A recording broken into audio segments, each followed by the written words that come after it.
Queen Nzinga, Africa's fiercest heroine.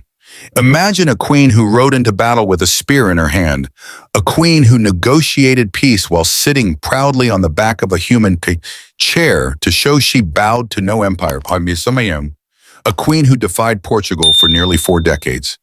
This is the true story of Queen Nzinga, Africa's fiercest heroine. Welcome, family, to another journey into the heart of African history. Today, we travel to the kingdom of Ndongo and Matamba, present-day Angola, where one woman rose from princess to warrior, diplomat, strategist, and legend. Her name echoes across centuries. Her courage shaped a nation. Her spirit still inspires millions. This is the story of Queen Nzinga Mbande. Let's dive in. Born into fire, Nzinga entered the world around 1583 in a time of chaos. Portugal was expanding. Slave raids tore families apart. African kingdoms fought to protect their people and their freedom. From childhood, Nzinga was no ordinary girl. She trained with warriors. She studied politics. She listened to elders. She understood that leadership meant sacrifice. Her father, King Kalwanji, saw in her a sharp mind and an unshakable spirit.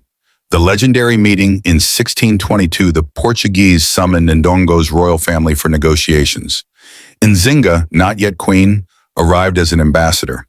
When she entered the room, something was wrong. The Portuguese gave her no chair, a political insult. They wanted her to negotiate from the floor, beneath them. Nzinga did not flinch. She signaled to one of her attendants, who knelt and formed a human throne. Nzinga sat, back straight, eyes fierce, face to face with the governor. The message was clear. I bow to no empire. Diplomatic brilliance. Unshakable dignity. African pride in its purest form. A queen emerges. When her brother the king died, Nzinga rose to the throne of Ndongo. But this was no peaceful coronation. Internal rivals challenged her. Portugal intensified its attacks. Nzinga made a powerful decision. She moved her people east and rebuilt her power in the kingdom of Matamba. From there, she united fragmented communities. She turned refugees into citizens. She transformed warriors into a disciplined army. A queen, yes, but also a nation builder. The warrior Queen Nzinga did not rule from a palace. She rode with her soldiers. She planned ambushes. She struck Portuguese forts with fearless precision. Some called her ruthless. Others saw what she truly was, a leader fighting for survival in an age of conquest. Her armies forged alliances with neighboring states. She adapted military tactics to every challenge. And for decades, the Portuguese could not defeat her. She became known throughout Central Africa as the mother of the kingdom and the woman who never accepted defeat. Master of diplomacy. Nzinga understood something deep. No kingdom survives by force alone. She wrote letters. She negotiated treaties.